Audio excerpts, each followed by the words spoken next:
That's better. I was going to say, what's going on there then? That's because you've set it up.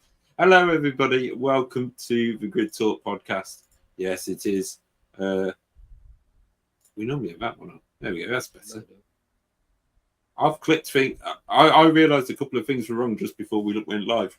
Not that you've done anything because you've set it up for the first time, but I just got it wrong. And yeah. Anyway, hello, everybody. It's okay. It's a learning process as always.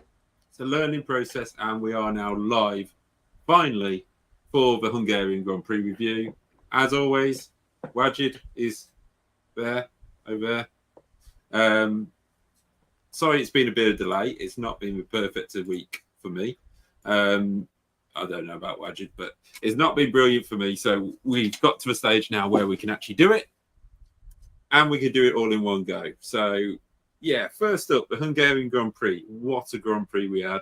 We had controversy, anger, happiness, frustration, lack of sleep, petulant. Yeah. We had Nico Rosberg defending Lewis Hamilton. I'm sorry, Nico Rosberg cannot defend anybody after wearing that shirt on Saturday. Or was it Friday? No, I'm sorry, mate. He's a bit stuck on that one. Yeah, and the best thing is, this all happened in the last 30 laps of the race, because the first 40, it was a slow burner. It was a slow burner, but I've got to be honest. Even at that stage, I didn't find it boring. I saw people saying it was boring, but I think I'm not using the word boring. No. It was definitely a slow burner. It's if you just tuned into the last 30 laps of the race, that's where, for sort of a casual fan, that's where definitely the most excitement was. Oh, yeah, sorry, I can agree. You missed out emotional blackmail as well. Oh yeah, emotional blackmail. We'll get into that a little bit later on as well. Because I mean, hey, who doesn't like a bit of emotional blackmail? Anyway, I don't. Before anybody jumps on me emails and God knows what. Well, first up, we'll obviously see. Thank you everybody for joining us in the chat. If you, as always, if you don't know result, spoiler. There it is, running across the bottom, and you know say spoiler before you show the result. You don't. You know me by now. That doesn't happen. Just need to see if something's actually worked. It hasn't. That's fine. As you can see, ladies and gentlemen, we are always a fine professional setup. No, I've got a deal with somebody who's advertising when we go live, but his bot worked the other time and now doesn't work. But I don't know if that's because I'm not doing it off OBS and I'm doing it off StreamYard. Maybe. Anyway, so here we are for the Hungarian Grand Prix, and we'll start with, I mean, who didn't use this title? Come on. If you hadn't used this title, you're nuts. Anyway, Oscar Piastri has finally won his first ever Grand Prix. Yes, he has a sprint race victory before you jump on the bandwagon. But yeah, Oscar Piastri wins the Grand Prix with a little help from his friends. at McLaren. We're going to go there first because it is somehow this isn't the biggest talking point from the Grand Prix, and I don't quite get it. This should be the biggest talking point. This should be where McLaren are deciding what they want to do with their future in Formula One, or future for the rest of the season, shall we say. It seems like Zach Brown wasn't there this weekend. Neither was Oscar's girlfriend. Neither was Mark Webber. I think Oscar will be telling him to all sod off for the rest of the time as well. Because it was pretty much his best drive ever. We'll start with that one. I want to know what the agreement was in the McLaren garage on Sunday morning as to who swapped places and all that. But now for up until the second round of pit stops, which we will get to, he dominated. Like, he did make that little mistake in 12, I think it was. Yeah. And he lost a couple. But he dominated.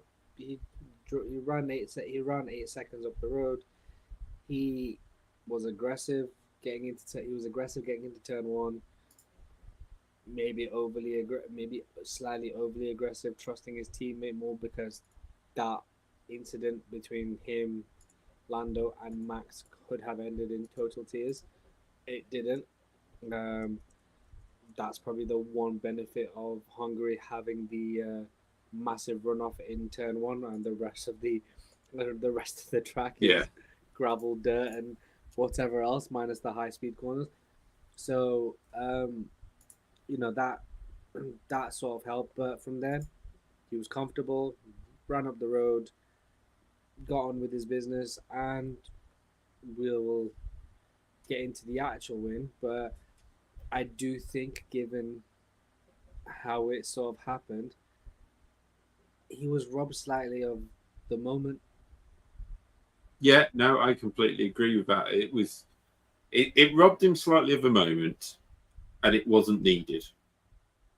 The McLaren situation was fabricated from the idea that they do not have the quickest car.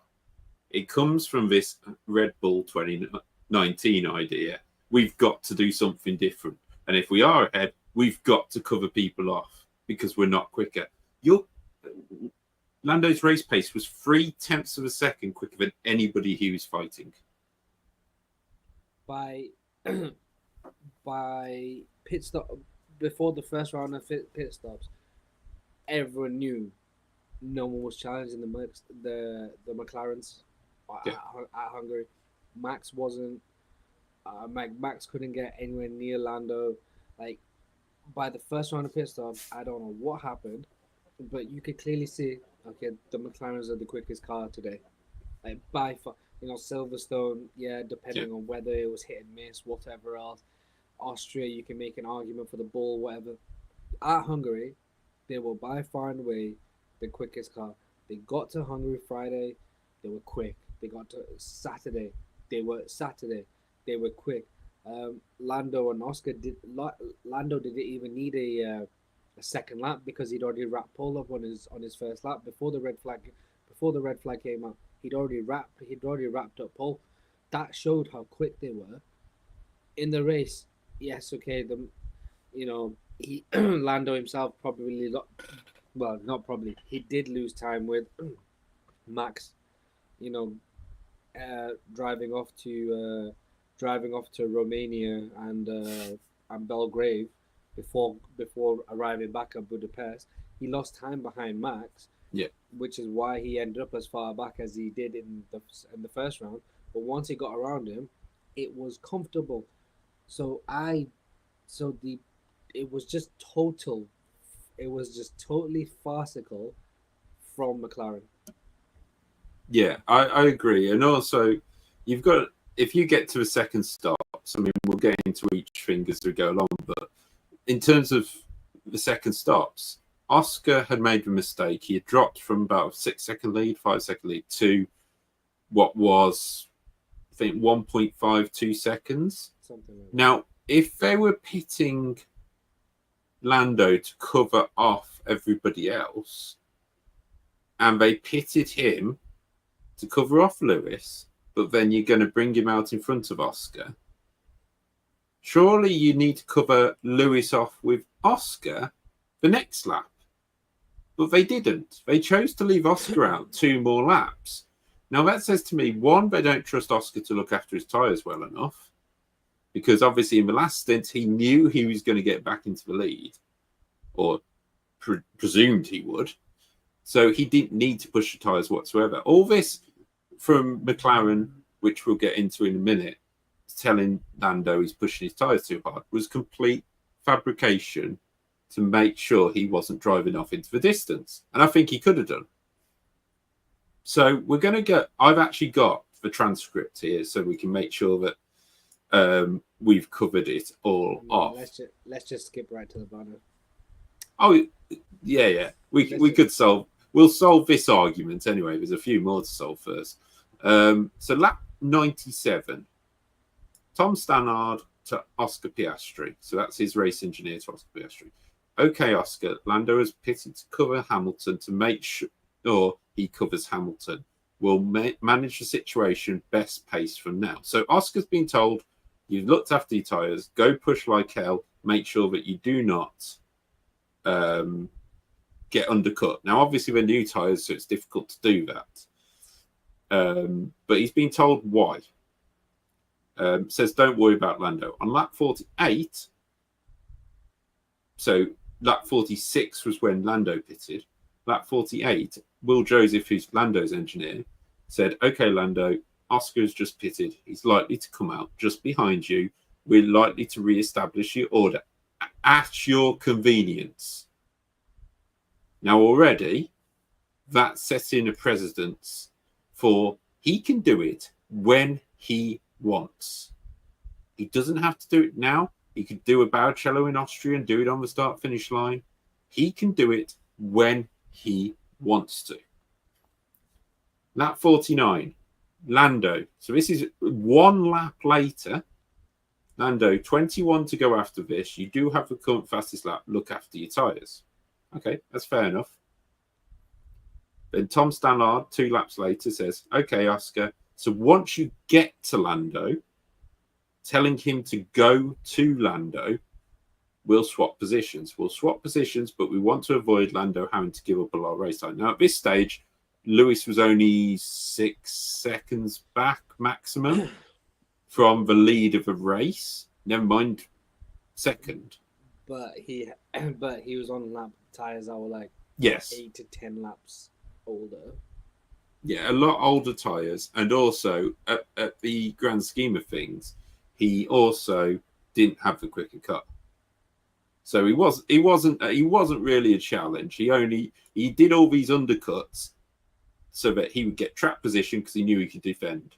That was the long and short of it. And they learned that from 2021 when Ocon won, and he couldn't get back through field past Alonso. Lap 51, okay, Oscar. So once you get to Lando, we'll swap the positions. So that's the one we just went through. Then lap 53, Lando McLaren now back onto Lando. This is 5 laps after you've turned around and said, you do it when you want to, Oscar, at Lando. Lando says, they ask Lando if he can hear, and they tell him to save tyres in turn 4 and 11. Well, that's fair enough. They're pretty quick corners. You can save a bit of tyre wear there. Lap 56, we need to save more tyres, and we do want to let Oscar through. Now, this is where it gets controversial, because you have already turned around to Lando and said, you can do it when you want to, not when anybody else wants to, when Lando wants to. So as long as Lando does it by the checkered flag, he's obeyed the rule, in my opinion. I don't know what you think on that one. No, I agree. When you give the first message is at your own convenience. So if he wanted to, he could have parked it on the last corner apex on lap 70 and moved out of the way if he wanted to, because that would have been his own convenience. Exactly. From there, Lando says, well, hang on, shouldn't you have boxed him first? And they're saying, doesn't matter. And yeah, I kind of get that. It doesn't matter now. It's been done. So then they also say, this is a lap afterwards where Lando's going, look, I mean, I get the situation, but it's my own convenience. We're still using tyres too much in 4 and 11. Rear's in 6 and 9. Oscar is 3.5 behind. So at this stage, Lando's pulled out about 2 seconds in what would be 10 laps, roughly. So, he kind of knows what's going on and says, we know you will do the right thing. Obviously alluding to letting him through. And then another lap later, they went, and Horishi, who I think is one of the tyre engineers at McLaren must be, is stressed about the tyres. Now, I don't see why they're so stressed. They both have brand new mediums on, which had perfectly gone 20 laps at the start of the race. So, yeah, it's one hell of a cover story. A lap later, it's not a great cover story. It's not a great cover story, but it's I mean, it's worse than the PK Briatore one. Lap 59, turn 4, turn 11. It's going to get boring. So this proves that at some point of turn 11 and 4 is going to stop. What? When you let Oscar through. So at this point, McLaren know they have lost full control of this situation and everything is in Lando's hands. Lap 61. Oh, so this is 14 laps after you told at your convenience? Okay, Lando, 10 laps to go. We think both cars are using their tyres too much. Just remember every single Monday morning meeting we have. Now it's becoming blackmail. Isn't it? It's emotional blackmail. It's emotional blackmail. It's not the... And Lando replies to that saying, well, tell him to catch up because I don't want to lose more time. Imagine Lando ran wide in one of the corners. Because I will tell you this one thing as we get on, because it gets to lap 70.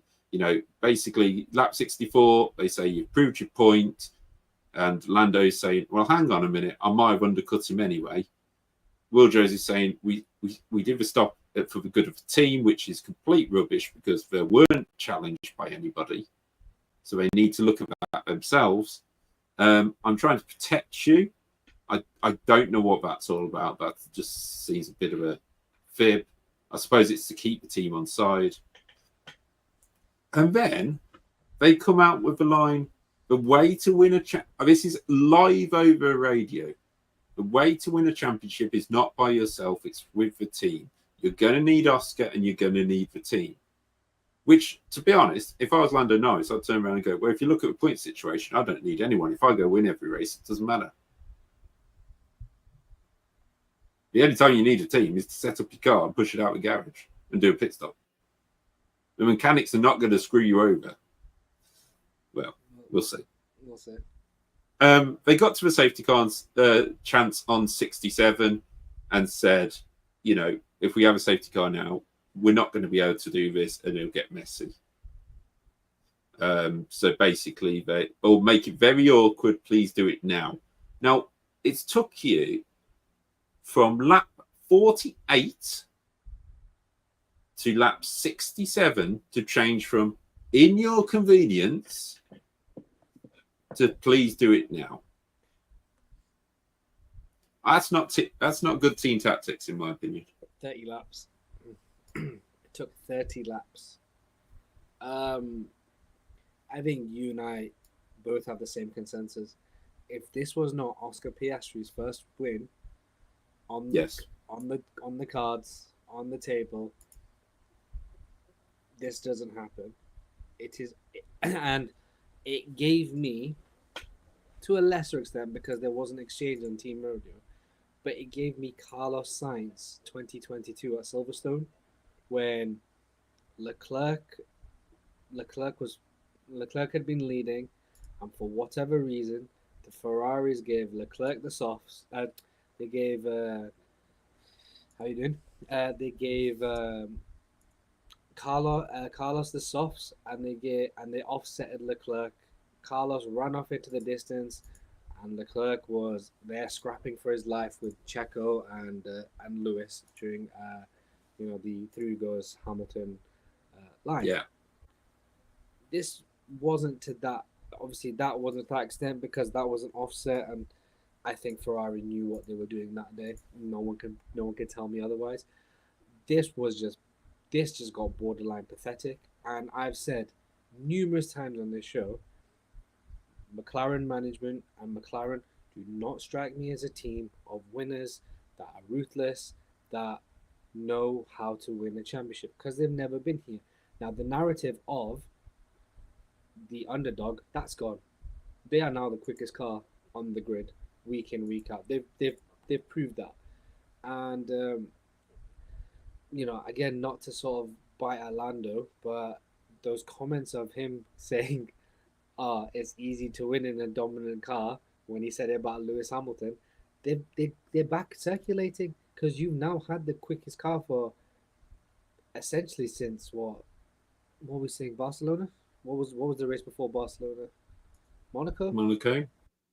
You've essentially had the quickest car since Monaco, and you've won one. This one, and you could arguably say Lando's thrown away 3 of those. Yeah. McLaren have these had one incident, and McLaren have thrown away the other 2 for him. So, Lando, it's not that easy to win a Formula 1, is it? I would say the worst thing that in the whole sort of 6-7 races or however long we've said, they've been throwing things away. This is the worst because they're in full control. And also, let's take that maybe they had the narrative of 98 Australia.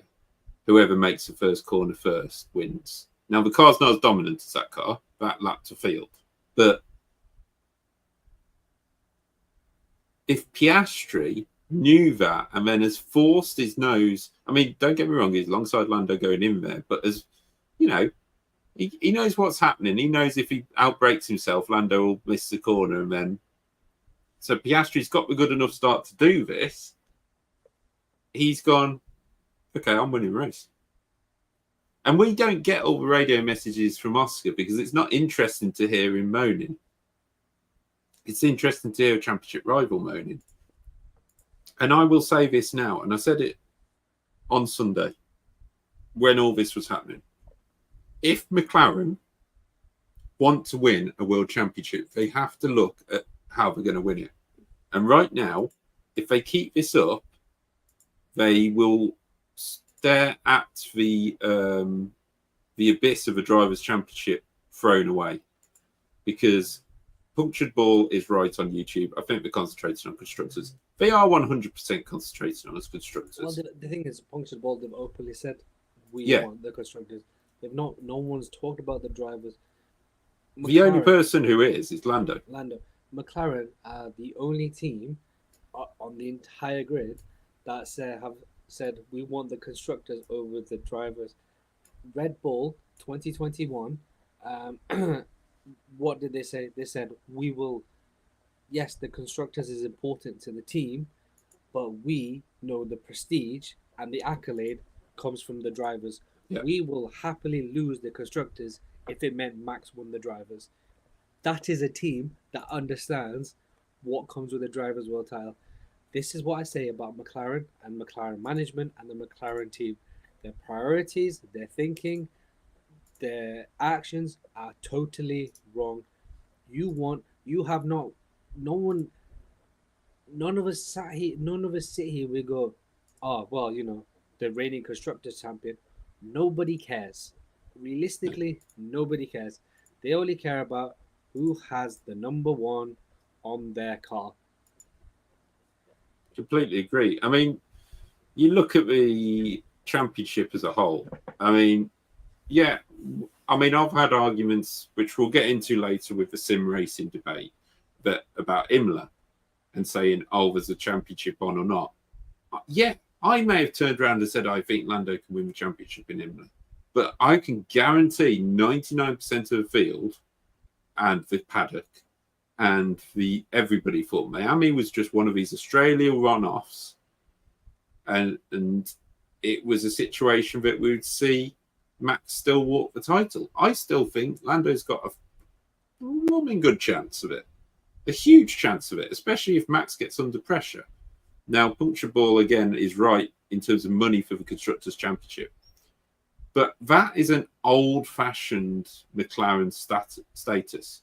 If you think back to when they first went with Honda, they didn't have sponsors when Zach Brown came in. The car was bare. Now they have sponsors coming out of their ears, including the MasterCard coming in to last night to go, well, the last time we saw MasterCard on a car was the Jordan, and then before that it sponsored a whole team, and the team went bust after 2 goes. But that was a very weird sponsorship. Maybe that's a video to talk about that sponsorship. Anyway, also Puncture Ball. It's not like they have small sponsors. Yeah, they've got Neon, which is the super city Saudi Arabia building. We all know the Arabs got money. Google. and what they got everywhere? Chrome, Google, Android. These aren't small companies. Like, these are two. One's a multi-trillion-dollar sort of country, totalitarian society, whatever you want to call it. The other is arguably the biggest company in the world. Yeah, they're not short of money. I understand what you're saying, but they're not short. Yeah, they're not that Honda. They're not the blacked out Honda McLaren that was GP2 engine. They're a long way from that. You've also got the no, that's right. You've also got the situation that with McLaren, they've got sponsors, but you've got a budget cap. So unless you're spending up to the budget cap anyway, what's money going to help with? You can't spend it. So unless you're on the stock exchange or whatever, it's going to make zero difference. And actually, in the long run, you get that change in terms of money, but then you lose wind tunnel time next season. So it's a compromise anyway. I mean, Mercedes, like, they're suddenly going to catch up because they've had 4th place. Is it 4th? What were they last year? They finished second last year. Finished second last year, and now they've started to work things out. And they were 4th at the time, so they've got 4th place wind tunnel time for the second part of the season. So it's just absolutely crazy to think that McLaren are focused so hard on this when they haven't had a drivers' champion since Lewis Hamilton in 2008. This is their first time they've had a 1-2 since Daniel Ricciardo 2001, and the first time they've had, I think, a 1-2 in Hungary. Ugh. Christ knows if they've even had one. Probably in '88, but I'm trying to think back to 1998 and that, where they won twice. No, Schumacher won in the Ferrari in '98 actually. So where's that? In Hungary. It was Schumacher on the three-stopper. Yeah, Schumacher on the three-stopper, because he did it's the famous, you've got 25 qualifying laps. Yeah. But it's just, in the grand scheme of things, McLaren shouldn't need to worry. Look, if you're going to go win the Drivers' Championship, good money don't matter. You'll get that back. And Lando, in abundance. Yeah. But since Miami, Lando's sort of attitude has changed completely, which is good. But then the team hasn't gone with it, and that's the bad side of it. So because the teams, I'm not gonna hold it, but the team still has loser mentality. Yeah, the team still has mentality of, we are the underdogs. We don't they don't know what they're doing. They don't know what they're doing up there. That car on Sunday, regardless of if they ended up behind Lewis or not, Lewis was on the wrong tires because he was on the hard compared to everyone on the mediums, in a car that was 3 to 5 tenths per lap slower. And you have the quickest car on the road. You have the quickest car with 10 lap fresher tires and the softer compound. Even by the chance you did end up behind Lewis for one lap, you were going to overtake him. Yeah, I will say. Sorry, go on. No. Go on. I was just going to say, in the whole grand scheme of things, for one weekend and the first weekend where they've actually been the quickest car officially, it's that there's no doubt about that. Then I suppose it's hard to judge. But if they get against Belgium and do the same, which, let's say these two Grand Prix could turn this championship around, because if Lando had took the win, he would have been 69 points behind Max Verstappen right now. He's now 76, I think it is, or something. Let me just bring the title. Because I think it's a 7-point difference. Yeah, it's a 7-point it would difference. Be. So, in terms of the whole championship as a whole, 69 points, it's still a lot. But we understand Max is going to take a penalty this weekend in Spa, a 10-place penalty. Yes, he's got the rocket of a DRS, but you've got a rocket of a car. Pull out another McLaren 1-2. Mercedes are closer. Ferrari are closer. Ferrari will want to be good on low downforce because they've got Monza coming up. So they'll be testing a load of stuff out ready for Monza because they're out the championship, really. They'll just be trying to get that Monza victory. It is not like it was last year where Max is scampering off into the distance and no one could take points. And we'll get to a certain Mr. Verstappen now, because Mr. Magpie and I both have strong opinions on his driving and a fair amount of things we've had some pushback on, which came to rear their head on Sunday. This is a case of there's a very good chance, maybe not at Spa, given how well he is at Spa, how the car suits Spa, but there's chances coming up where Max isn't guaranteed to drag that thing onto the podium if the Mercedes development continues.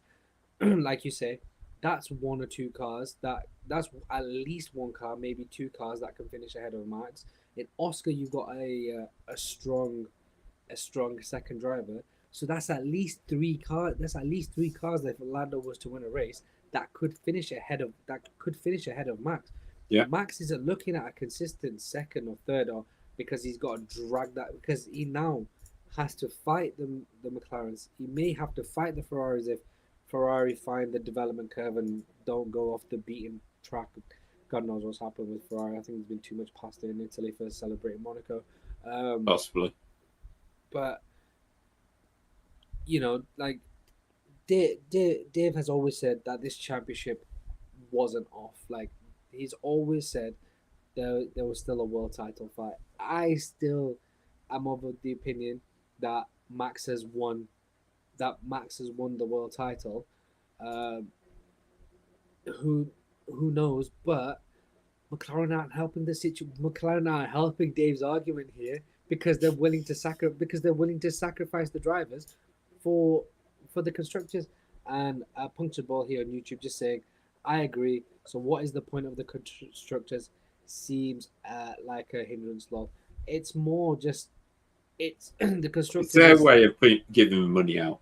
Yeah. It's their way of giving money out. It's advertising, for the the car companies as advertising the car company and things like that. Like, if they didn't have the constructors championship, we'd basically have one car teams. There's no need for two. There's no need for two. Yeah. So you'd have to have 10 cars and then find another 10 teams to run the other car. And it brings in situations like Oscar Piastri and that this weekend. Wajid's already said it. If Oscar Piastri had already got his first Grand Prix victory, that would not have been swapped this weekend. I think it was very much McLaren going, we've got to get Oscar. This is the greatest chance to get Oscar that piece of confidence you get from getting the win monkey off your back. As they always say the monkey's on your back until you win. So you get rid of it. Then you say to Oscar, this season, we try our best for the next 2 or 3 races to make sure that Lando is in a position for this championship. At that point, if he's not, go fight. But you've had your win. You can now live your life as a Grand Prix winner. not just this season. So we're going to ask you this season to drive the best of your ability, but there may be times where we favour Lando. We favour him over Oscar, who is 40 points behind, I believe, in the championship. So he is. Lando's on 189, Oscar's 149. So so it's 40 points behind. You've got a situation there where you go, yeah, that's possibly a bit too much for you, Oscar, even if you go and win every race. We're now in a situation that ignores sprint races because they're rubbish. And secondly, we can't judge what's going to happen in them. But Lando Norris can win the World Championship by 1 point if you take away fastest laps and sprint races, and he wins every race of this championship. That will make Lando Norris world champion. Simple, McLaren. Make it happen. Because if you can get Oscar into second place, you can go back to the early 90s, exactly what McLaren did, favoured Senna, got into the title, and then in places like Japan, Senna went, we're 1-2 in the lead of the race. Gerhard Berger, you've done your job. Take a victory. Go on past and take a victory. Because let's be honest, we're now in the expectations that unless you have a Max Verstappen style dominance, you are not trying to beat Lewis's win record. Before, when there's Schumacher on whatever he was on, or Prost on 50 odd, or trying to beat the top British driver, you've got plenty of time to do that. With Lewis Hamilton, it's going to be virtually impossible for anybody to catch that many wins without staying in Formula One well past what they want to. So forget that record. That was a nice record when you come in Formula One, you take your first win and you think, oh, go on, then, let's give it a go because we got it early. Now just make sure that Lando Norris comes home with that championship at the end of the season, and that it's in their hands. They don't have to do anything special apart from go win Grand Prix. They don't have to go, right, well, we need Max to have a bad race. We need Max to have a retirement. We need Max to do this. You don't need Max to do anything. Max can even beat you in a race and you can still win it. Max can beat you in a sprint race and you can still win it. Yeah, exactly. He can beat Zandvoort. They're probably holding their hands up going, okay, that's probably Max's best chance of victory throughout the rest of the season. So you let him do that. You let him have it if you need to, and you finish second, and you're still in this championship hunt. And that's shown by, thank you to F1.com. Yes, official F1. I've stolen this, so please don't have a go at me. This is the argument. This is the situation from the last 5 rounds. We are in the background, Wajid, so they can hear you talk still, don't worry. Yeah, no. So in the championship, Max Verstappen is still the highest scorer in the last 5 rounds. Hamilton second, Piastri and Norris close together, but obviously we know Norris has had a retirement in that stage as well, didn't he, in Austria? So again, there's 20 points that could have been on Lando's list. Same with Max, in fairness. Yeah, Matt. Yeah, this is where we're not discounting Max for a title. I mean, in the last 5 rounds, he scored 96 points, and he's the top scorer, even though people are saying it's the championship's on. Russell, Sainz, hugely disappointing for Leclerc only getting 24. But look at Sergio Perez with that one. 1 point more than Nico Hülkenberg in the last 5 races. And only 4 more than Stroll. And 4 more than Lance Stroll, who we will praise later on for what he's done so far. You go across to the teams, McLaren have pulled 41 points out of Red Bull Racing right now. So yeah, the Constructors' Championship is on, but you don't need to change anything to do that. If you go and win Grand Prix, the Constructors' Championship will solve itself. And I think that will be agreed with by Wajid. No, 100%. Just wanted to check something on that. Yeah, Ferrari's miles back on that. Yeah, carry on. No, 100% agree. And since we're talking about solving the arguments, I think the argument and this next conversation fits in perfectly with one another. Max Verstappen, I've heard so many times from so many people, I don't know what I'm talking about when it comes to his driving under pressure, or have you not seen his development? He can overtake. He's this. He's that. Welcome back to Max. I missed you so much. You went on hiatus for a year, but welcome back, Max. It's a pleasure to have you because it keeps our content looking nice and fresh. Well, it does. I mean, the crazy thing is, I mean, I'm just trying to find the transcript of Max's radio because for some reason I had it and it's disappeared. Transcript Max Hungarian. There we go. Childish radio revealed. The Fury. Okay, there we go. We got it. Thank you, Racing News 365. You didn't give me a job, but you gave me a full radio transcript. We'll take it. That's all. That's years ago. Yeah. So basically, let's start with the big talking point, which Crofty brought up a lot, and I know quite a bit about due to sim racing. I know a lot of sim racers defended him to the hills with this one. Just a quick cheap plug. Motorsport Magpie on Twitch for all your iRacing. Dave is a vivid iRacer when things are going smoothly, as he said. Not been the greatest weeks, but he does regularly sim iRacing. So yeah, for all your iRacing experience, he's speaking from a place of experience. So twitch.tv/Motorsport Magpie for all your iRacing. Sorry, mate, just thought I'd throw in the cheap plug. Cheap plug. That was cheaper than plastic plug. Yeah. So basically, in terms of the sim racing idea, isn't it? The idea that he stayed up too late and he shouldn't have sim raced and he should have concentrated. Absolutely.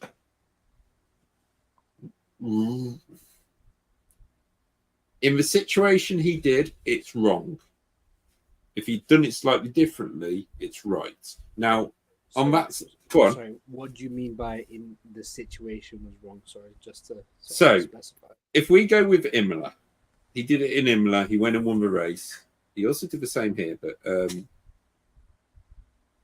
Imola, he went and won the race. He won the sim race. Happy days. He got caught by Lando in the last 6 laps or so.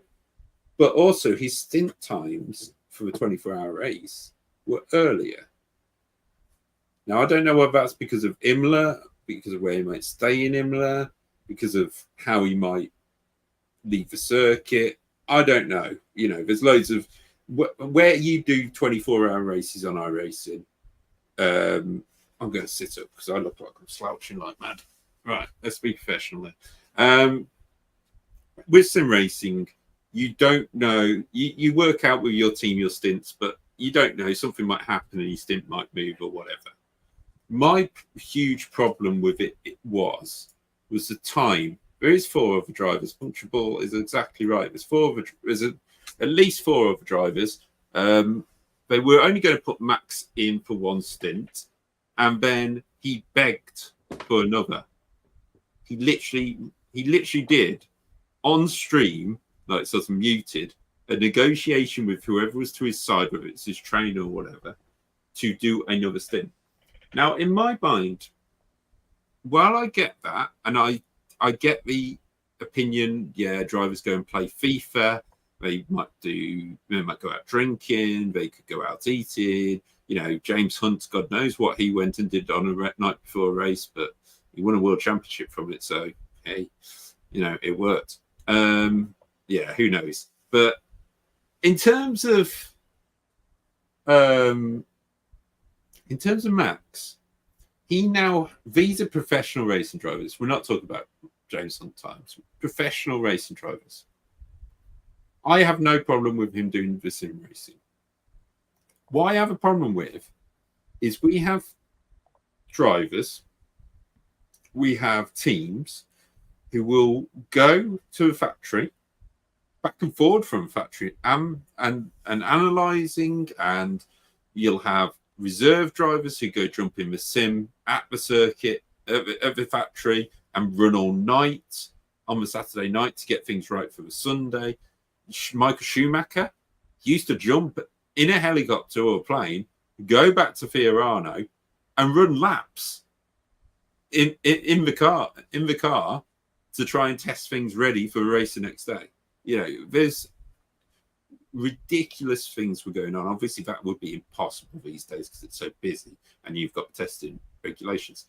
I just think it is it unprofessional, or I don't know if it's unprofessional. I think it's a bit rude to everybody who works at Red Bull, everybody who puts in effort, everybody who, because he hasn't been doing this previously. He wasn't doing this when he was doing 1 or 2 world championships. He didn't do this in 2021. And iRacing still existed. It's 15 years old. You know, this isn't a new thing. So if you put all of this together, I just think it was rude of him to be up till 3 o'clock, because this is top split. He was racing Williams eSport teams. They don't get Alex Albon and Logan Sargent in, probably for valid reasons, but you get the best of the best. Now, these guys are the best of the best even without Max. They were winning that race anyway, whether Max was in the car or not. But I agree, let Max be part of it. But do not disrespect the team and everybody's efforts, because you will take time to come down off that low. So if your stint finishes at 3 o'clock, there's a good chance you will not be asleep before 5, because he's got to go off the sim, go to where he's sleeping, wind down, probably have something to eat because it takes a lot out of you, and get yourself to sleep. Now that takes time. You cannot just jump off the sim and go to sleep. It doesn't happen. It can be very physical. It can be very tough as a sport. And that's where, exactly, that's where, well, they're the fittest drivers in the world, and it probably didn't take that much out of them. It's just, you think it because things went wrong the next day, you go, there could have been more prep. There could have been better prep. And that time he was in the, because he's obviously finished qualifying, he's gone through his normal stuff, then he's gone for something to eat, then he's gone to do sims, possibly. I don't know what the drivers do. But you sort of think, okay, there's something in between that you could have got rid of, like maybe having a meal with the team. Yeah, you've done your work for Sunday. Meal with the team. Go, I'm sorry, I can't be at the meal. I've got to go and do the sim race. And go do the sim race. Don't try and keep your weekend pretty much the same, and then put your focus on something that to a lot of people is so important. Doing something like Spa 24 online.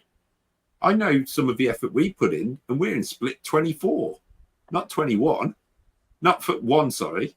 So, yeah, for me, I just think it was a little bit disrespectful to everybody's work in the factory to just think he was going to just turn up and jump in the car. And I get people say the race isn't until 3 o'clock the next day. Well, and you've got 12 hours. Just to add, yeah. Red Bull come out in the last 24 hours, and behind closed doors, they've said to Max, this 3 a.m. sim racing over. Yes, this is where I don't get it, because they've gone, don't talk rubbish. Don't talk rubbish. It's got nothing to do with it. It's not going to harm, but you're not doing it again. It doesn't quite make sense. So, I mean, while I get it and everything, I think, one, it's a bit disrespectful to the teams. 2, I also think it's a little bit disrespectful to Formula One as a whole. You know, if you think Lewis Hamilton, Sebastian Vettel, you know, people like that go out there to represent the sport. Now, going and doing the sim racing is representative of sport in a way, but not if you go and do what you did the next day. Well, it's funny you mentioned Lewis, because how much flack did Lewis get when he started doing the Tommy Hilfiger thing, the music thing? Yeah. Ronald Racecar says, I think the issue isn't necessarily sim racing in itself, more the time he was racing. No, and that's absolutely because, as I don't know how much you caught of Dave sort of talking there. Yeah. The drivers have downtime, hours of the, Max has openly talked about how he played FIFA as well, like he was very, very good at FIFA. Like he was in the top sort of 300 at FIFA at one point before he like moved more into the sim racing. So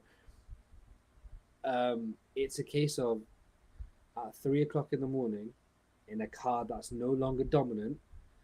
Because at Imola the car was in a totally different stage compared it was still dominant whether anybody thinks it wasn't or not. Like it was still like you could still rock up and Checo would comfortably.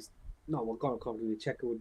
It would be surprising if Checo. No, but it'd be surprising if Checo wasn't finishing second in that car.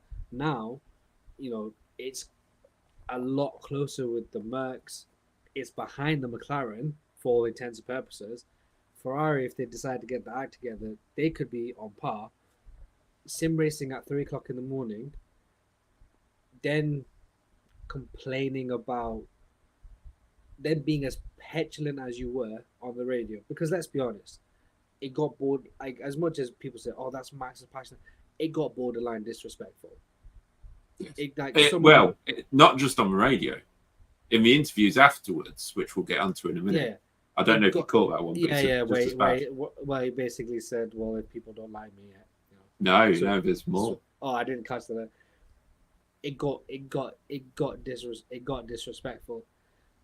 And let's get into the sort of main talking point of Max. The attempted overtake on Lewis Hamilton. I mean, just in general, on the sim racing thing, just before we move on, it's a situation that if you're, let's say he did this every weekend, he did a few stints, he does a few races, he does to wind down. I've seen him on there. I've seen him on iRacing. I'm not in the same split, I'll put you that way. But I've seen him there in practices and when it splits up. And he's in there, he's practicing, he's doing whatever. Absolutely fine. Relax. Do whatever you enjoy. But do not, in my opinion, put something that's as important to some people as an F1 World Championship. In terms of, for people like myself who can't do Formula One, we won't do Formula One. We'll never get there. But we can make ourselves into top split and race the best on sim racing. Still not going to happen for me, but not the point.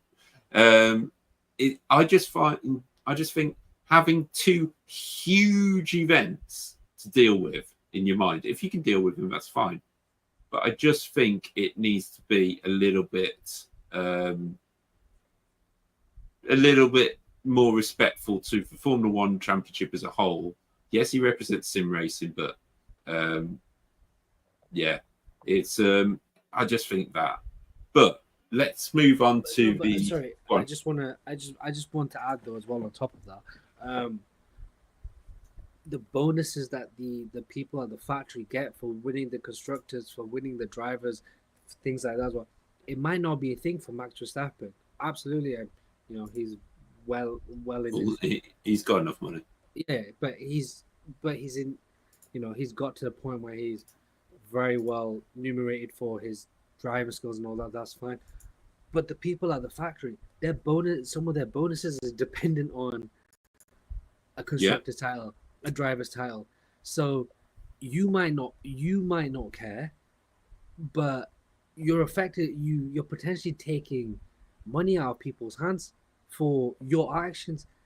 Max needs to understand it is not just about Max Verstappen. Yes, he is the driver of the machine, but there are hundreds, if not thousands, of people whose hours and hours and hours and hours and hours of work on that car have put him in a position to be where he is.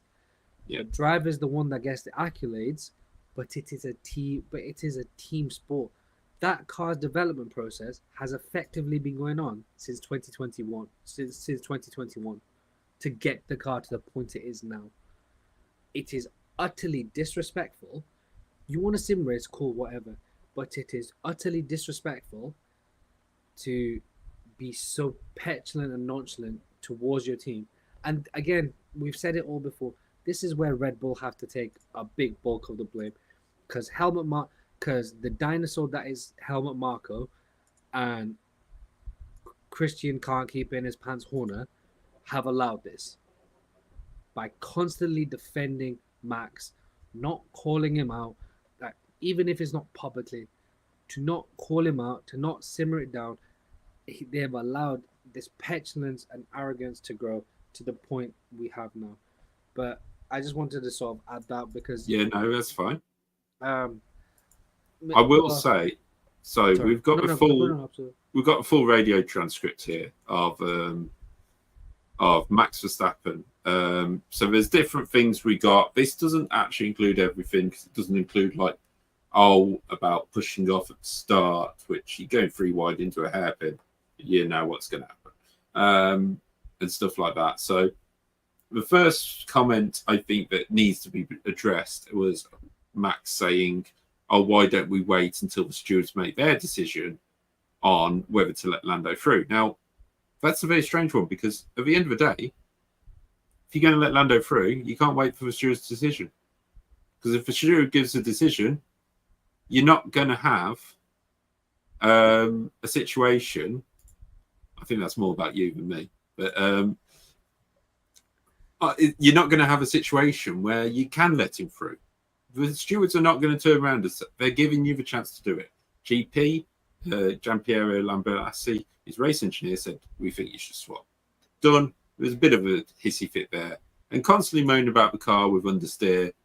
It's been said before. It's not a new thing with Max moaning about understeer in the car. So, but lap 36, he says, "I'm on -5 brake bias," which obviously each car's are slightly different with that. So we don't know what that means.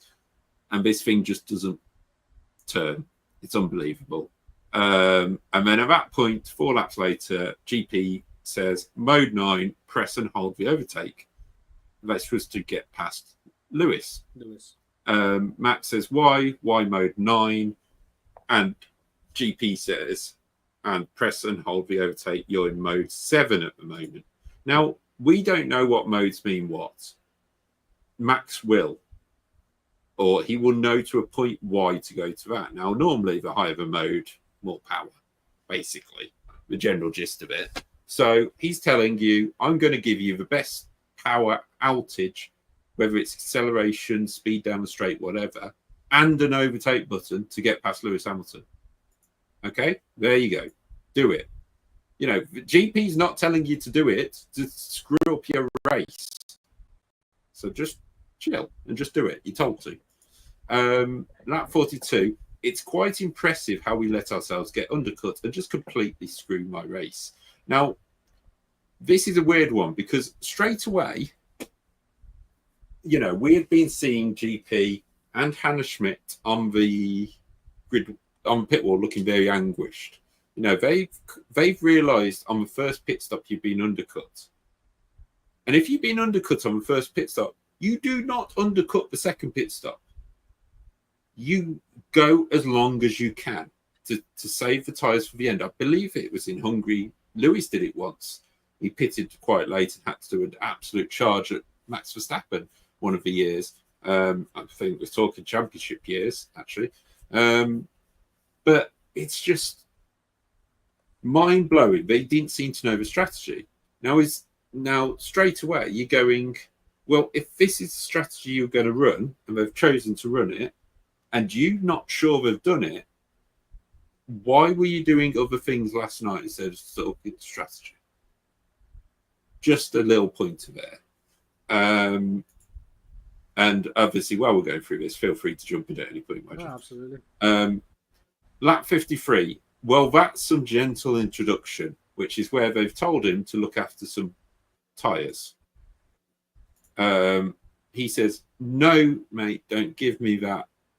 You gave me this strategy. Okay, I'm just trying to rescue what's left." I'm sorry. I am missing a few swear words there. No. Just I just want to add that you missed, just for context, before these round of stops, Max had overtaken Lewis and overshot it. Yes. When he got around turn one, he carried way too much speed and he binned it into. And he got pushed out by Lewis. Was it before these stops? It was after the first round of stops, wasn't it? Was it? You carry on anyway. I'm sure it was. Check. I'm sure it was because he didn't wind it back up. He didn't wind it back up again. I'm just thinking because I think he's finished on the tyres that he crashed on. I'm not talking about the crash. I'm talking about the first attempt to overtake, where he when he went round the outside of turn two. Yes. So that's the one I'm talking about. I'm not talking about the crash. Sorry. Yeah.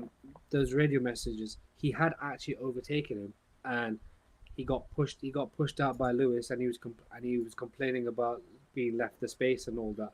So that as well.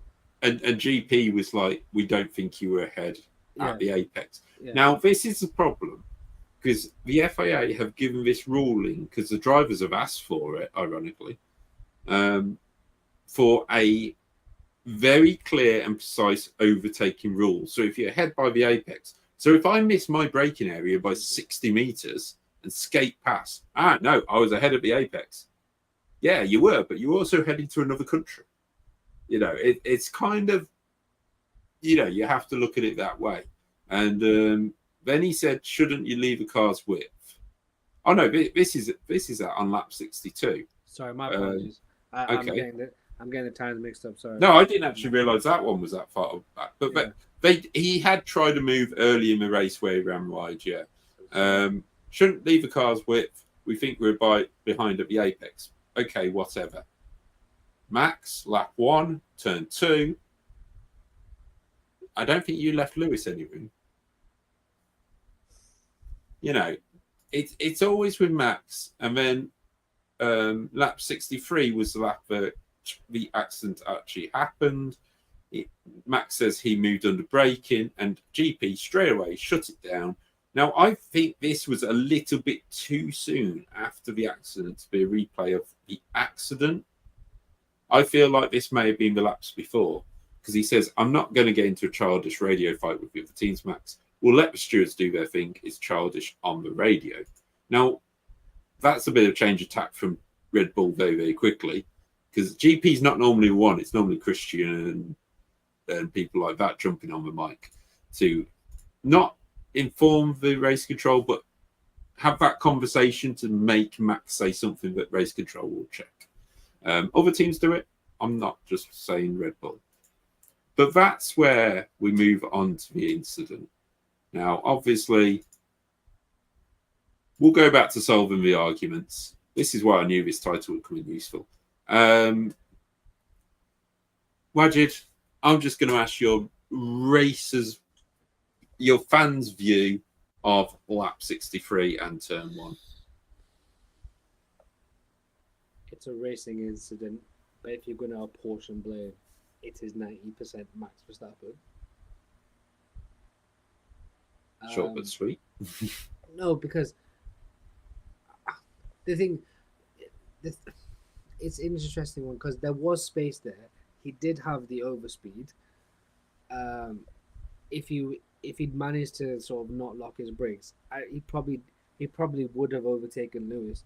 To be perfectly honest, but because he was driving in such anger, because he'd been petulant, he locks his tires.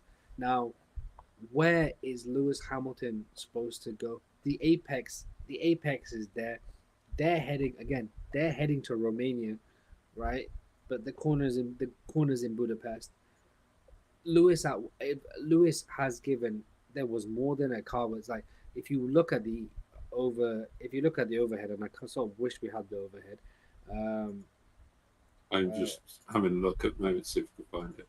Yeah, if you look at the overhead with how much space Max had before, right? I've got it. It's on. I have it. It's on YouTube, but I will just quickly present if I can Bear with me one moment. As long as it's not a moving one, it's No, it's a still image. okay. If it's still image, we're absolutely fine. Tires. Right. Okay. So let me. There we go. Can you see that or not? We can see ourselves. Okay. Right. So right. Never mind. Done. Hang on.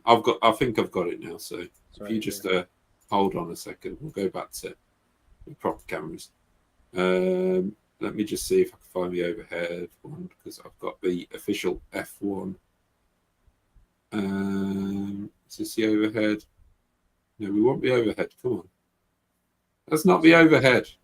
So Ronald says, was it me like that's on Max? I can see where the stewards come from that Lewis should have not turned in the way he did, but I still feel the penalty for Max would have been warranted. And Ronald, I totally agree with you.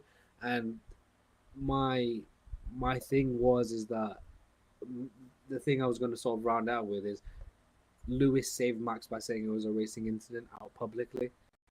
If Lewis had gone on to say there was dangerous and stuff like that, Max gets a penalty. And in fairness, everyone thought it was a Max Verstappen penalty. I'm with you. Immediately, I thought it was a Max penalty, and it's only because, so retrospectively, it's a borderline racing incident, and the problem is Max Verstappen's been getting away with this his entire driving career. His overtaking standards are disgusting. Right, I have, and I would like to throw out there. Thank you to Sky Sports for this. We will try and do it in a controlled way. Yeah, that's the exact same video I was trying. This is a controlled way, Sky Sports. It's come from you, so thank you very much, Sky Sports. As you can see, your logo's in the bottom. Please go subscribe to Sky Sports. So as you can see, this is passing Lewis Hamilton and Max Verstappen both passing Alex Albon, which if you haven't been, go on YouTube, find the Albon on board. It's so funny. I've got to say. But this is the issue they've got. This is how far. You can see the pit lane. Ignore that. See the pit. Oh, hang on. Whoa, whoa, whoa, whoa. We don't need to advertise anything else. So you can see from the pit lane, it's come out and that gap is there. It's huge. You know, he's a long way back. And Lewis has managed to grind out the car, which probably slowed him a little bit, had to go around the other car. So that is fine. Then you've got under braking. Lewis has probably already started braking by now. There is Max Verstappen. Then if we go to here, yes, look at the comparison. Yes, Lewis is moving off the line. You can already see him doing so there. But the corner is coming up. And Lewis has constantly in this Grand Prix took a early turn into this hairpin. He did it earlier in the race as well. Excuse me, Mr. Davidson, move that way. He's constantly done it. So he's already moving across, ready to take this early turn in. And Max has come from that so far back that it is impossible for him to make the corner. He's not going to make it because he's saying, oh, Lewis turned on me. Well, let's just have a look a bit further along. Yes, Lewis is still turning in. It's early. Don't get me wrong. It is early by Lewis. But that is when he hits a break. So we're talking a good, if we go back further enough, so Lewis is hit, if you look on the left there, where Lewis, where the adjacent in line with the nose of Lewis's car, yes, that's probably the 100-meter braking board. I think it might even be 50 or 50 or 100, but that's the braking board, right? Lewis has already started braking at that braking board, and he's got to eventually turn in. Max isn't braking. Max is not braking yet. Just for sort of more context. Yeah. So if we then, because I'm not pressing play, because if I press play, we'll get in trouble. This is going into the corner. Now, I don't know what the relative speeds are, but Max is fully alongside now. So he's not being squeezed. He isn't. They're both, I'm pointing at it like you can see, but it doesn't matter. Let's use my mouth. I wish you could draw arrows and stuff on the... I could if I could work it out. But right now, Max is heading on this, almost to where this white line is. Lewis is leaving a car's gap there. So at what point does Max want to hit the brakes hard enough? Here.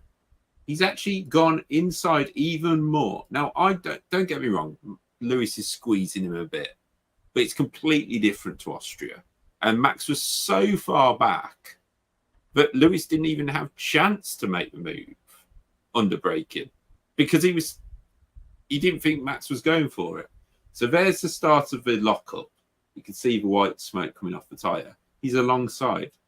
But then, at what point can Lewis go anywhere else? He's probably already sort of straightening up instead of turning into the corner like he wants to. But I think at this point here, obviously, Lewis can't do a huge amount to avoid it. He could probably turn out a bit more, but why would you? Well, no, why would you? Sorry, just to add, because this was said in Sky Sports, so Max didn't just lock one tire, he locked both tires. When you lock both tires, it straightens the axle. So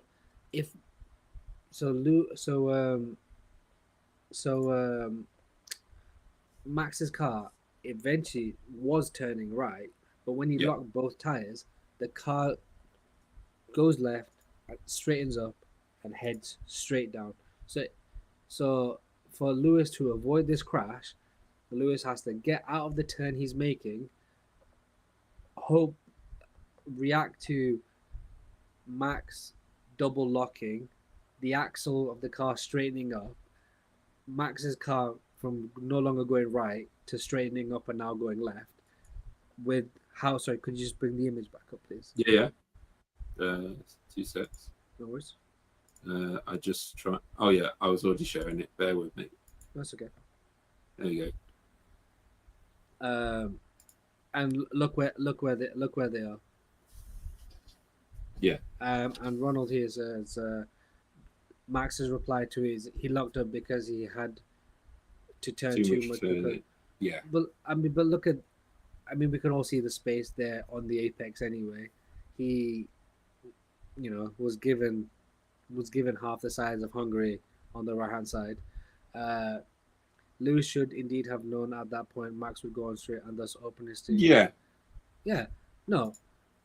But I think it's also years of, well, Max does this. I don't give a crap anymore. So, yeah.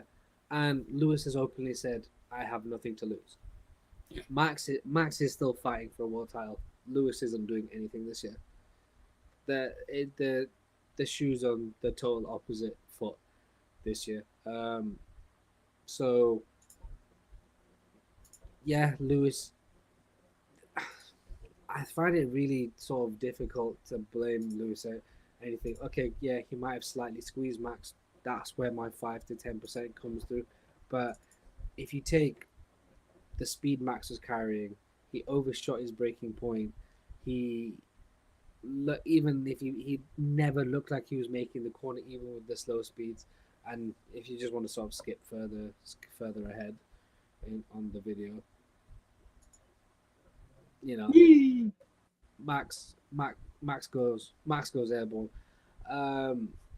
and as we got the radio transcript saying from GP saying it was childish because they knew it was Max's fault.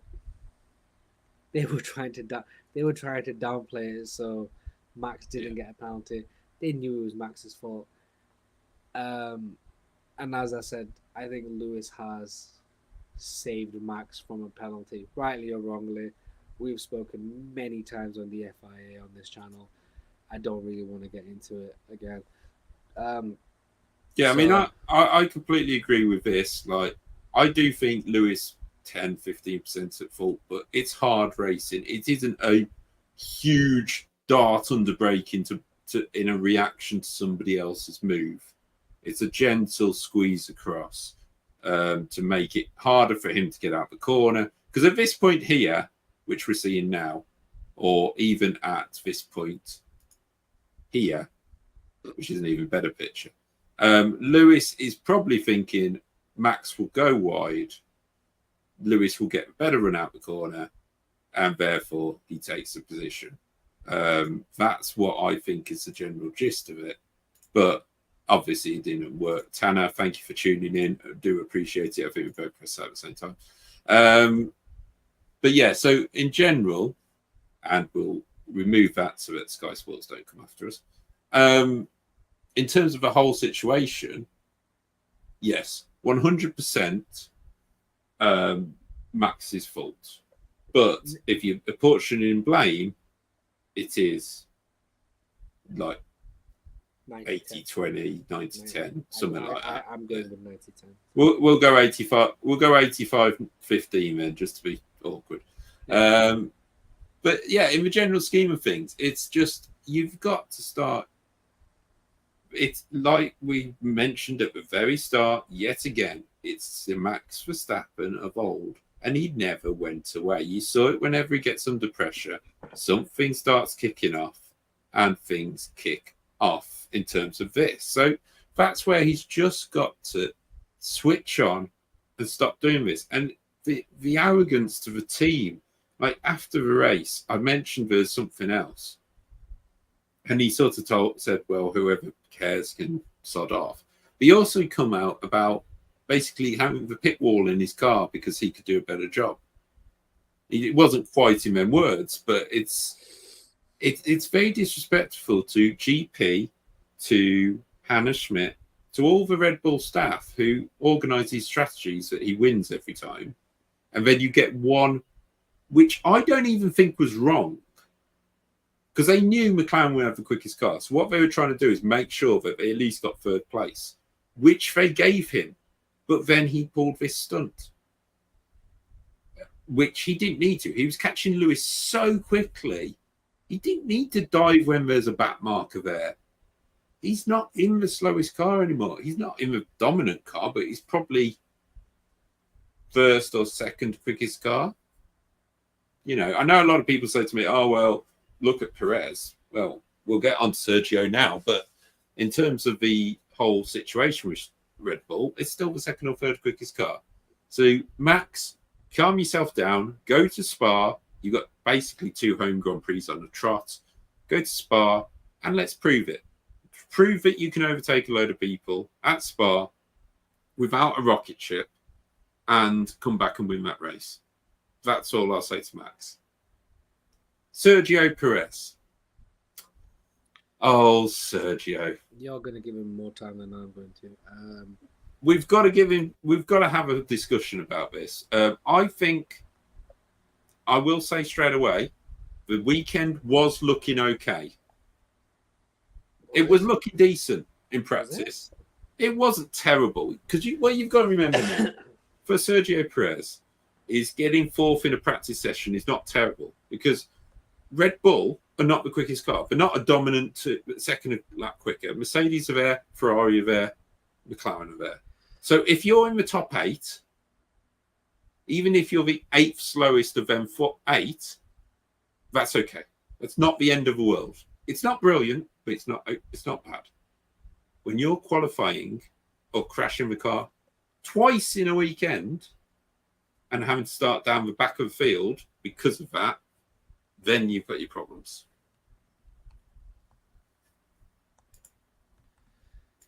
No, carry on. I just have one thing to say on this, so I'll let you sort of finish what you want to say. Okay, so in terms of Sergio, I don't think he should keep his Red Bull drive, which we'll get onto the next stage. But Sergio Perez, I don't know what's happened to him. And it's certainly something we'll go across in the half-term review that we'll do after Spa. In a couple of weeks. But it's just, I don't know what's happened to him. I don't get it. Where was this sudden change come from? And remember, he didn't have the same car as Max this weekend. Well, sorry. Because you're gonna give your clear second driver. Yeah, no, I agree why they did, but I also think they needed to. Yeah. Anyway, your view. Habla sobre este hombre porque esta es la cantidad de esfuerzo que merece, which is that is the amount of effort he deserves. Next. Okay. Well, at least you got the translator out for that. I was wondering what you were typing. Be honest, you've read that from a translator. No, genuinely, no. I was actually looking for something else. No, you are actually right, Tanner. I don't think it was the worst of recovery drives. Yeah, but you're comparing cat shit to dog shit. You're in a position with Sergio, but right, who did he come through? Who had a recovery drive as well? George Russell. And we could relatively say the two cars in the hands of two of the best drivers in Formula One were equal this weekend. They're pretty equal on pace. All they did was beat every Formula B driver. Yes, but what I'm saying is you could very easily say that the Mercedes and Red Bull were equal on pace. Red Bull maybe even slightly quicker. You go to George Russell and Sergio Perez. George Russell that everyone's raving about. Sergio beat him. And Sergio was behind him for a good period of the race. So, hi, Clasey. Welcome in. Just come to see how an Aussie beats some Brits. Well, you missed that bit. You'll have to look back at the podcast when it comes back up on YouTube. But no, we did give our praise to Piastri. He drove a very good race. But we're just slating Sergio Perez right now. Yeah, just I think he didn't have the worst recovery drive in the world. Let's put it that way. He finished for Hungary. No. We're not doing this because he's binned it in Q1 again. Ended up in 17th, 16th, 17th again, and we're praising. We're praising. Okay. We're praising Shite. I will give you that. I can bin him and end up 17th. Before we jump on to what we do want to talk about next, George Russell then. But I don't understand what you want me to say about George Russell. What do you think of George Russell's weekend? Shit. It's part of my friends. Yeah, that's fine. It's right. People will say we're Brits. George Russell's done a recovery drive. Has Sergio Perez? No. Yeah. Didn't get the job done in Q1, and he ended up behind Sergio when Sergio missed the last 5 minutes of qualifying because he binned it. Yeah, true. Pathetic. And do you know what I find hilarious? Since a certain email came out floating, what's happened? Yes, I did see a lot about that. But they are equal on 2 race results each, if you put it head to head. But Lewis is well ahead on points. Speaking of, we have to talk about this because for some reason, nobody has. Lewis Hamilton hits 200. No, he hasn't hit 200 years old, and he hasn't hit 200 people. He's hit 200 podiums in Formula One. So there was some ridiculous stat that 60% of all the races Lewis has 60% of the races Lewis has raced in, he's ended up on the podium. Well, you say that. Give me a second because I've just realised I didn't put this one onto us. Right. Where's Google gone? Google Slides. So I've got a presentation set up on here for one thing, and then I forgot to add the second thing. So bear with me, everyone. We'll be back in literally 1 second because all I've got to do is copy and paste. Just delete. Go away. Don't want it. It doesn't matter. Insert picture. Loaded from computer. Here we go. No, punctured ball. George is not losing his seat more because there's no one to. I am not going to. He's not saying anything. What you think is going to be Kimi Antonelli and Max Verstappen? Do you? I'm not saying anything at this stage. Right. Yeah, Tanner, we always are. Tanner, we always are here. We're professional. We're organized. So I absolutely at all time. I do apologise about this. I hope this is going to come up exactly the same. If I now press, how do we go to the next slide? Let's remove that. Present slides. That one. No, that's not. As long as you can do a better job than you did at McLaren, right, closely. He can look. Anybody can do a better job than me right now. So that's come up like that. That should work. Why is that not coming up? Where's the next slide picture? Whilst the Mr. Magpie tries to figure out how to use. I've got a button here set up for next slide. So let me just find out what that is. Next slide. There we go. So if I press this. Don't worry, Closey. According to the. No, it's not working. According to the Spaniards, the FIA is English biased anyway, so it's all good. Don't worry about it. A little bit of Aussie bias goes a long way. So if that's the case, we file. Save. So Lewis Hamilton, 60% of his races, he's ended up on the podium. Yes, he has. Honest. Ridiculous. I've got the sheet. It's on here somewhere. Just give me a second. Hi, Matt. Sorry, we're in the middle of watching Mr. Magpie here try to work out how. Hello, Matt. Welcome in. It's great to see you again. But yeah, a third place. I think this is third. No, it's his second straight. It's his second straight podium. He seems to have found that enjoyment again. Like we talked about Britain last week and how much it's showing up the same page again. Try and flip the pages around. Yes, there we go. There we go. Right. Ta-da! Right, it's not in very good condition because I jumped it off Twitch, but I can bring up on my screen the full version that is readable, so that I can turn around and tell you what it says. There we go. So what you've got here is every Grand Prix that Lewis Hamilton's ever done. The golds, obviously, are his wins. The seconds are silvers. The orangey colours are his thirds. It's supposed to be bronze. It is bronze. It is bronze. What are you on about? It is bronze. You said orangey. Yeah, I guess it's meant to be bronze, but I'm just, you know what? I'm just going to bring up the tweets because it's damn easier to look at.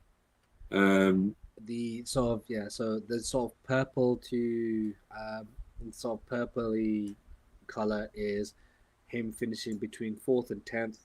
Then there's this row. Then there's this small block of. Let's make it visible. Right. Bear with me, everybody. We are a professional outfit, ladies and gentlemen. I swear we are. No, we're not. I said this to people. People went, "Oh well, Missed Apex is a good one." Yeah, it is, because they know what we're doing. Here we go. So this is the actual thing. So golds are 104 wins, 56 second places, 40 third places, 4th to 10th 103 times. What's that? 2, 4, 6, 8, 9 times outside the top 10. In how many races is that? 300 and something. He's been disqualified twice. Disqualified twice, which is Australia when he got on that podium. I think that would be one. And Kota last year. And Kota last year, yeah. And it's 345 races. 345 races, and he's had 31 DNFs. So 340. So over 300 races, he's been in the points. He's finished in the points. I don't care whether you've had a dominant car or not. That's crazy. Sorry, could you give the numbers again? I'll do the math quickly. So he's done. So he's done 300. What did you say? 340 Sorry, let me get up again. odd races. 345 races. 45 races. He's done 104 wins. So 104. We'll go one at a time here, Pete. 104 plus. Go on. 104 plus. 56. 56 plus 40. 40 plus. That's 103. That's all his point scoring. So that's 303. So it was 345 divided 303. Sorry, no, it's 303 divided by 345. I work in banking as well. Apparently. It's 87%. So 87% of his podiums. So 87.8. It's effectively 88%. He's finished in of his races. He's finished in the points. So basically, 1 in every 10 race, Lewis isn't going to finish in the points. That's effectively the percentage. Yeah, and you've got to remember, yes, okay, 2007, 2008, he had a really good car. 2009, he had a dog of a car, which should have retired from every single race anyway. And he still managed to win. I think the 97 Arrows was quicker than that. Yeah, it's... You really hate that 97 Arrows. 97 Hours. Hi, Duck. Thank you for popping in. Appreciate it. Must be quackers for coming in. Anyway. Let it go. Damon chose to be in that car. Let it go. I will. Anyway, so you've got a situation, a great 200 podiums for, as we said, this man just here. The GOAT. Yeah. He's my GOAT. He's my GOAT anyway, so I don't care. Yeah, I mean, we could. It's always undisputed or disputed or whatever. We'll hide Duck's comment there. It's 200. No, it's the same one. It's 200 altogether. Yes, why did I say that? I don't know, Tanner. It's always disputed for everybody, but you've just got, it's just immense consistency, right place, right time. You know, you've got this recent 2-year absence from victories, but still managed to pick up podiums. He's picked up a podium in every single Grand Prix season he's done. I mean, you just cannot deny, whether it's right place, right time, it's sheer brilliance as well. You have Lando Norris. I'll go back to it. You have Lando Norris in a race winning car, and he can only get one race win. Like, there is a, yes, in F1, there is a lot about timing and luck and being in the right car. Absolutely. But you still have to have the driving skill. For as much as, you know, we've spoken about Max Verstappen on this channel, what Max Verstappen has done in that Red Bull compared to Checo Perez shows there is a difference in skill, a difference in talent, and Lewis again is doing that. The cream always rises to the top, of course. But we have both openly stated on this channel that Max Verstappen and Lewis Hamilton are the two best drivers on the grid, even at this moment in time. 1A, 1B on their day, and again, third place in a car that was probably third quickest, defended, drove away, did what he had to do, put it on the podium when his teammate qualified in absolute nowheresville. 200 not out, and what's to say there's not another 3 or 4 podiums or a race win coming before he dons on the red next year. Yeah, and then obviously we've heard it's going to be possible. Looks like another 3 years at Ferrari at least. So who knows? Who knows? But congratulations, Lewis. I know people have the haters. Max has his haters. Lewis has his haters. Whatever. It is a remarkable achievement. Whichever way you look at it, and yeah, I think that's a good place to have a look at. Actually, one more thing to do with Lewis before we move on. The Drivers' Championship. Max now leads 265, Lando 189, Charles 162, 154 for Carlos. Remember, Carlos did miss that race in Australia, in Saudi. Oscar jumps up to 5th, 149. And Lewis Hamilton overtakes Sergio Perez and George Russell to move up to 6th in the championship. Now, I'm going to calm down the tweets I've seen this morning of what Lewis needs to win the title. I don't think we're going that far. He's not in the McLaren. So it is a bit of that case. I see that fact just coming from Ronald as well. Max has got 82% point finishes, including Toro Rosso races. While I understand that, he also was in a pretty quick Toro Rosso. It's not like it was the old Toro Rosso, and then he's jumped into a race-winning car. So the points finishes for him, I mean, to be honest, with that car, you could kind of say, why is it not 100? With the cars he's had to get points finishes, you could say, why is it not 100? And quite a lot of it's been down to mistakes by himself. And also, Lewis is from the era where you could break down. No, but it started with only the top 8 got points. Only the top 8 got points. There was that as well. Which also we can throw out there, just on a whim. They have voted. It will stay top 10. Thank God. No participation points in Formula One. That's good. I mean, to be honest, I still only wanted it to stay in the top 8. I'm from the old where I preferred it just being the top 6 getting. Yeah, I think because of the competitiveness and how much cars don't retire now, top 10 isn't too bad. Because I prefer top 8. I just think it. Yeah. I just think it makes it a bit more ruthless. Yeah, it is quite good. But we'll see. Let's see how far. That's top 6. Wow. Someone's with me. Yeah, the top 6 when Jordan didn't score a point until. Remember that season, 98. Jordan did not score a point until Silverstone. Ralph Schumacher popped in a point. And then about 3 Grand Prix later. All right, don't push it, Ronald. We're not all that old.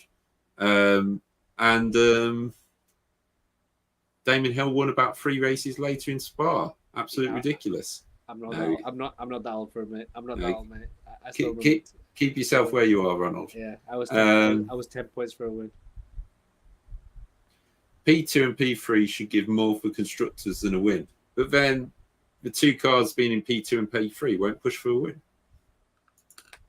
It's as simple as that. Sorry, just quickly mention what you wanted to mention. I was just trying to think where it was now. Professionals always. You've lost me completely. Anyway, any other stories from Hungary? Oh, yes. Fernando Alonso, Aston Martin. I think, and you might die of shock of this, Fernando Alonso was correct to be angry at the Hungarian Grand Prix. And this brings in the FIA. So we can lose the... we could go back to solving arguments. Thank God I've only got a few banners. Solving arguments. Fernando Alonso in qualifying. We had the red flag for Yuki Tsunoda's little crash. Tanner saying an OG. I don't know. I don't see it as an OG. He got pulled in behind. Agree. I'll leave you to your rant on it. Yeah, in terms of the situation that Fernando Alonso got put in, I mean, first of all the press going, oh, it's because of Brad's pit car. No, it wasn't. They were just putting Parc Fermé in there with that AX GP car so that they can do a bit of filming while everybody's in Parc Fermé. Absolutely fine. No problem with that. It wasn't even in the way. So stop playing games with your stories. Fernando Alonso and Lance Stroll, I believe, got pulled in at red flag, and I don't know why, but the people in Parc Fermé thought qualifying was over.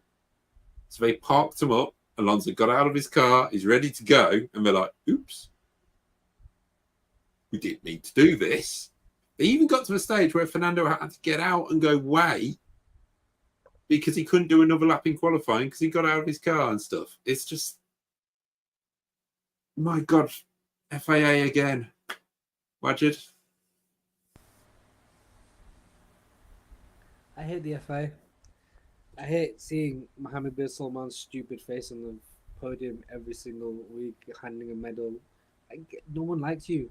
Lewis gave him a little bit more of a handshake, but it wasn't in public eye of the podium. Yeah, but So no, like it's just like what you try. Why are you twerking? Why are you twerking for everyone? Like you're unliked, you're a scumbag.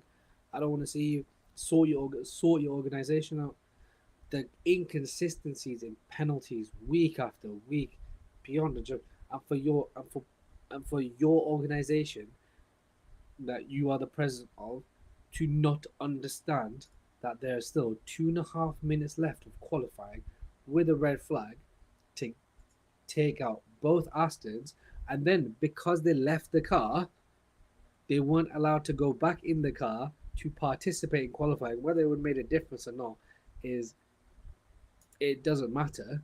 But because they left the car in Park Ferme, the FIA guys went, "Oh yeah, sorry about our mistake, but you can't participate in the last 2 minutes." To be fair, they didn't have any fresh tyres to be able to go and do it anyway. But it's besides the point. It's besides the point, though.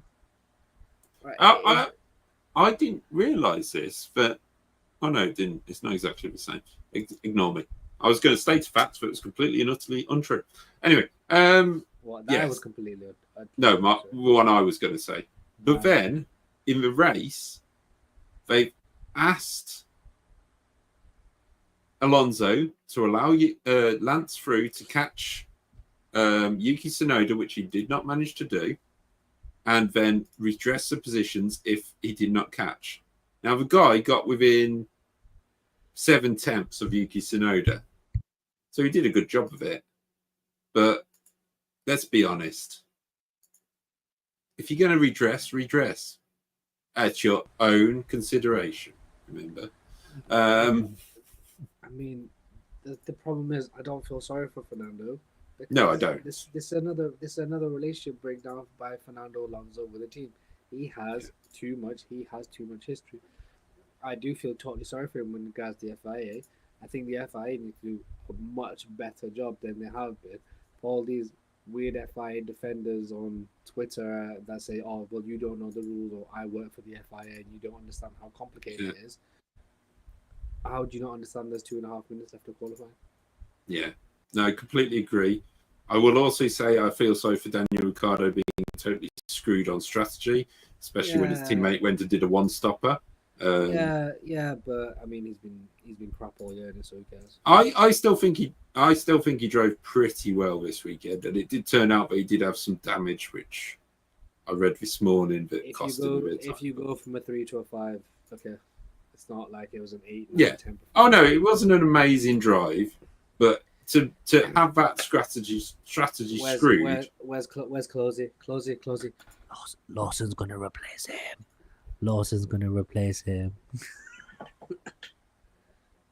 They're saying Alonso just testing stuff.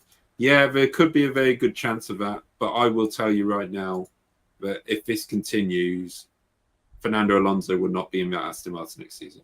You've heard it here first. But he'll be in the Valkyrie. Could possibly be in Valkyrie, but I would be surprised if he's anywhere near Aston Martin. I would see him going back to Indy if he wanted to. But anyway, so we won't go through the RB seat swap malarkey because we are coming. We've already been here nearly an hour 45. So yeah, exactly. So we'll bring that on in a separate show after Spa because we're hoping, touch wood, that between now and free practice 1 tomorrow, Sergio Perez will not receive a sack and Daniel Ricciardo or whoever else put in Red Bull. But we will probably try and talk about it next time because that will be part of the show.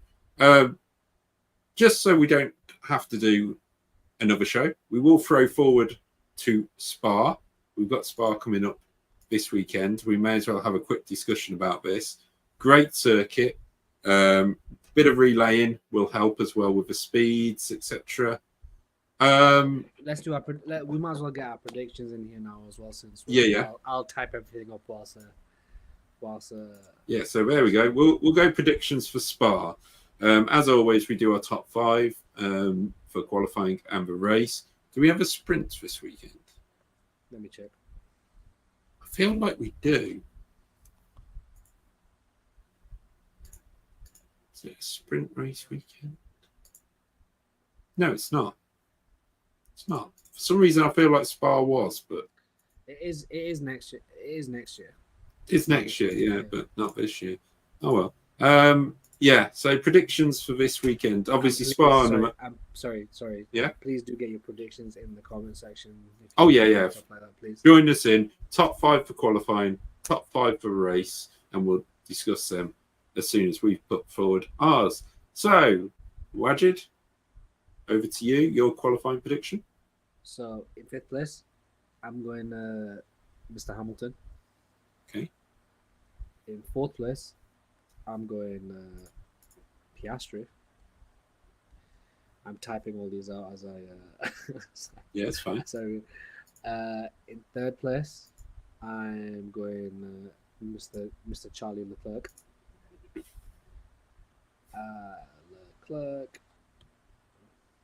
In 2nd, I'm going Max, and in 1st, I'm going Lando. Okay, for mine, I'm going to go Lando. No, hang on. We're going backwards, aren't we? So 5th place, we will go George Russell. 4th place, we will go Carlos Sainz. 3rd place, Charles Leclerc. 2nd place, Piastri. 1st place, Lando Norris. Because I'm fully expecting Max to have a penalty. Balls, I forgot.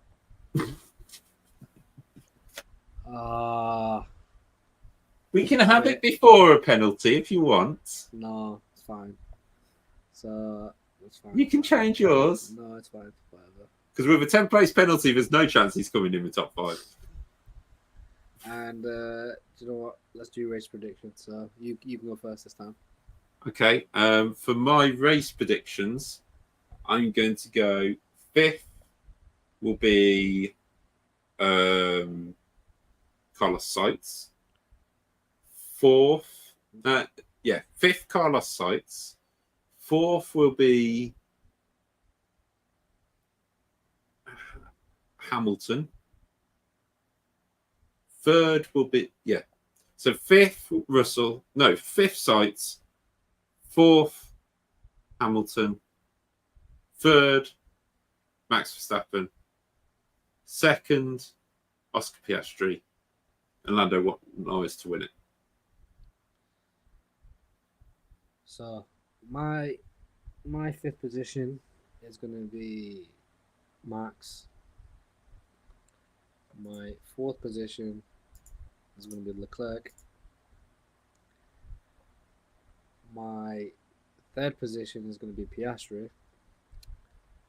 My 2nd position is going to be Norris. My 2nd position is going to be Hamilton. My 1st position is going to be Lando. I don't think, as quick as that Red Bull is, I just don't see it going through the grid like it has done in the past. Yeah, so we've pretty much got a similar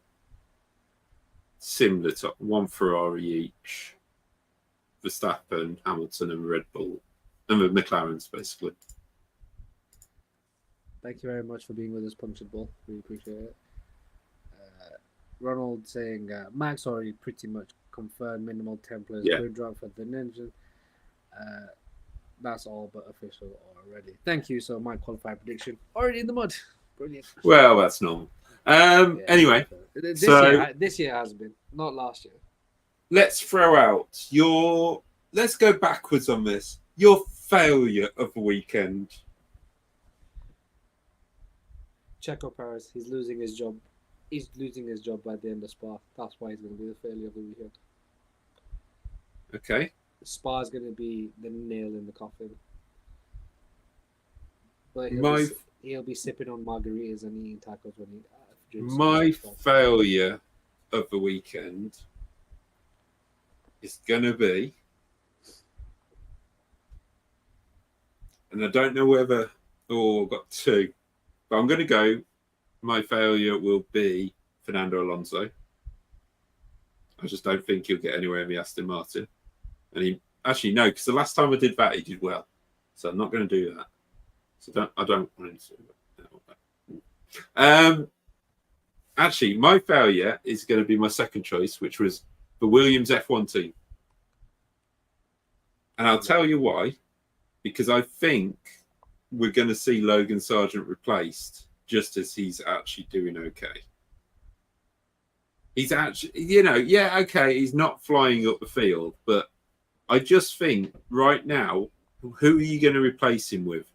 And I just think that this could possibly be Logan Sargent's last race. And we're very critical of Logan. But actually, if you go look at the Drivers' Championship now, Logan's actually already ahead of Valtteri Bottas. Yet Valtteri Bottas is being tipped for many drives. So, you mean the Valtteri Bottas who's checked out and he's in his Kimi phase? Yeah, I think Logan's not done too bad for the last couple of races, and I think they need him to give him a bit longer. But will Williams do that? Because we have heard James Vowles is not even on talking terms with him at the moment. So we'll see about that. Who's your driver of the weekend? Somebody who will surprise. I'm gonna go Nico Hulkenberg because of how quick that thing is in a straight line. And okay, cool. There's the tight twisty section of sector 2, but the long straight of Upper Rouge and even the sort of third sector, which is effectively, it's a glorified corner. It's pretty much a straight line all the way to bus stop. I think the Haas could go quite well. Okay. And mine is quite ironic after what I've just said. My surprise and success of the weekend will be Alex Albon. It's like, how can I do that? But yeah, that's how I'm going about it. I just think he'll get that Williams into the points again. Williams have always gone pretty well around Spa, and just, I know it's not a slipstream fest like it used to be, but, that's where I think we sit. Anything to do with Spa, obviously around the Spa weekend, we will talk about Esteban Ocon, who's just been announced as a Haas driver with Oliver Behrman. We'll talk about that next week because it's not exactly the most exciting thing in the world, but we will have a sit down and discuss the driver transfers that have happened so far. So we'll keep that for that. Spa trying to keep itself on the calendar. No change there. It's been trying to do that since 1997. Alpine looking at dropping their engine manufacturer to go back to Mercedes, so that's interesting. Ronald saying, who was that? Ocon. Yeah, Ocon. So probably the contract with Haas will have settled his nerves. We'll see. We know Gasly doesn't always get the best results around Spa, so we'll keep an eye on that. Let's not get into that. Yeah, we won't get into that. Alpine looking at not spending money on an engine and not dropping Renault and having Mercedes in the back of the car. Can't be a terrible thing for them. Alpine are looking to drop themselves. Yeah, Alpine are obviously looking to sell off. I think that's about it, really. I can't think of anything else. No, that's it. I just want to say thank you very much to everyone for joining us on this marathon stream. There was a lot to get into. We do try to keep it down. This was a bit different because we've obviously slammed the preview on them at the end as well. Yeah, but no, thank you very much for everyone getting involved. Thank you very much, everyone, for your comments. Like, we really appreciate it. We really do appreciate it. If you're on YouTube, please do drop us a like and a subscribe. I don't know how it works on Twitch. It's a follow on Twitch. Yeah. But if you want to subscribe, you can. It just costs you a little bit of money. But yeah, please do give us a follow on Twitch.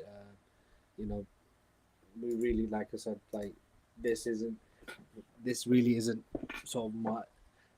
It's free. It's free, and it really does help the channel. And for us, we've come a long way in the last sort of 18 months with the type of interaction we're getting, and we really enjoy it. So just want to say thank you very much to everyone for getting involved and please do stick with us. We are trying, and we're getting there. We have a lot of things planned for the channel, so just greatly appreciate everything.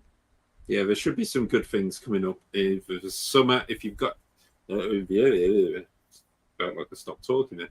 We got loads of things planned over the summer. Hopefully, you will be able to come and join in and give your opinions over that summer period of what we've got. If you have any ideas, obviously throw us a message. Feel free to do that. Just to add on to that, please, if you do want to join a show, get involved with one of the shows, we just ask you have a camera so we can keep it fairly sort of professional and things like that. But if you'd love to get involved, want to be part of the show, just drop us a message and we can happily arrange that for a show. And that you're relatively sane. Yeah. Only relatively, but you're not. Don't come on here blasting Putin, for example.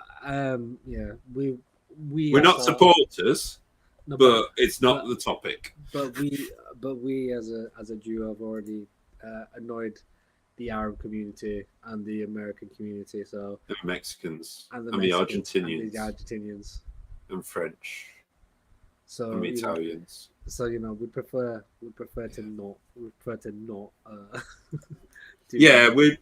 don't want to upset too many because we'll want to go on holidays at some point.